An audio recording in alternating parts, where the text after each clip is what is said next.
Today, we're diving into a threat that honestly sounds like it's straight out of a sci-fi movie, but it's very, very real. We're talking about the quantum threat and the race to secure our entire digital world before it's too late. So, let's just start with a fundamental question, one that sits at the very heart of our digital lives. We put our faith in encryption to protect everything, right? From national security secrets to our own personal text messages. But what if that faith is, well, misplaced? Because here's the startling reality. A massive, invisible data heist is happening as we speak. Adversaries, and we're typically talking about powerful nation-states here, are quietly sucking up and storing enormous amounts of encrypted data. They can't break the locks yet, but they're hoarding all the safes, just waiting for the day they find the master key. And this strategy has a name: Harvest Now, Decrypt Later. It's a patient, long-term game.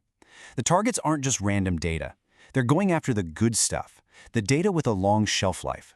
Think about classified government files, a company's crown jewel intellectual property, or even our medical histories. It's all information that will still be valuable, still be sensitive decades from now. So what is this future weapon, this universal key that makes even today's strongest encryption so incredibly vulnerable? Well, the answer lies in the almost unbelievable power of quantum computing. And the difference in power here is, it's just mind-boggling. To break a standard encryption key, a classical supercomputer would have to guess for millions of years. It's practically impossible. But a powerful quantum computer, we're talking about a matter of hours. This doesn't just make things faster, it completely shatters the fundamental assumptions our entire security model is built on. And the scary part is how widespread this vulnerability is. We're talking about the absolute bedrock of online security. Things like RSA and elliptic curve cryptography, which protect your online banking and secure web browsing, they're going to be completely obsolete. Even the gold standard, AES, while not totally broken, will be significantly weakened.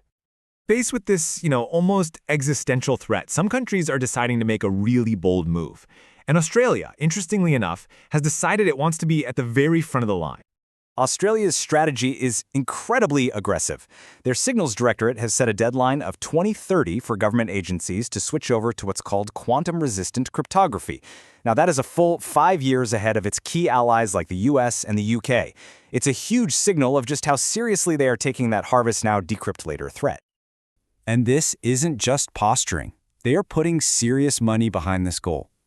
Australia, along with the Queensland government, has thrown down nearly $1 billion to help build the world's first fault-tolerant quantum computer right in Brisbane. This is a massive play to build their own sovereign quantum capability. But, setting a world-leading goal is one thing. Actually pulling it off, that's a whole other story. Australia's plan is running up against some immense challenges: geopolitical, domestic, and technical. And the main geopolitical challenge is just impossible to ignore. China has established a commanding lead in public investment. We're talking an estimated $15 billion poured into quantum tech. That figure absolutely dwarfs what other nations are spending publicly. It's a core part of their national strategy. And this massive investment is paired with some very real, very persistent cyber espionage capabilities. Groups like Volt Typhoon, who've been called out by Australia and its partners, are known for going after critical infrastructure. So this threat isn't just some abstract future problem, it's a very real and present danger. Now, back at home, Australia is facing a serious weakness. Projections are showing a shortfall of at least 30,000 cybersecurity professionals by 2026. You can't pull off a complex, nationwide technology transition if you don't have the expert talent to actually do the work. And we're not talking about a simple software patch here. Think about critical infrastructure: power grids, water systems, transport. These things run on legacy systems that are designed to last 15 to 20 years. The encryption is often baked right into the hardware, which makes upgrading it incredibly difficult and wildly expensive. This table gives us a fantastic snapshot of how everyone's tackling this. You can see Australia's aggressive approach, really driven by that 2030 deadline. Compare that to the US, which is more standards-driven, or the UK's phased-in agile strategy.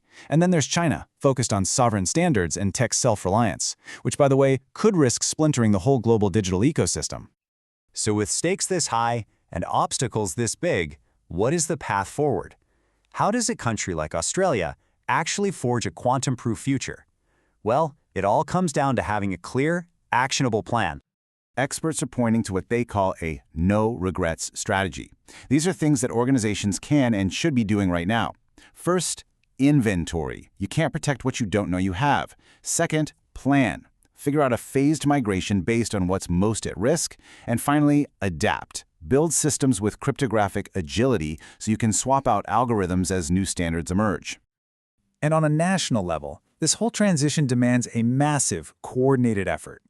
We're talking a detailed public roadmap, a real cost analysis to understand the monumental price tag, and deep partnerships between government and industry.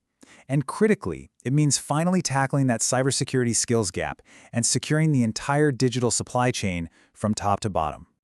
And that all leaves us with this one big final question. Australia has made a bold, aggressive gamble to be first out of the gate. But in a race this complex, against such well-resourced adversaries, and with so many hurdles at home, is simply being early going to be enough to win?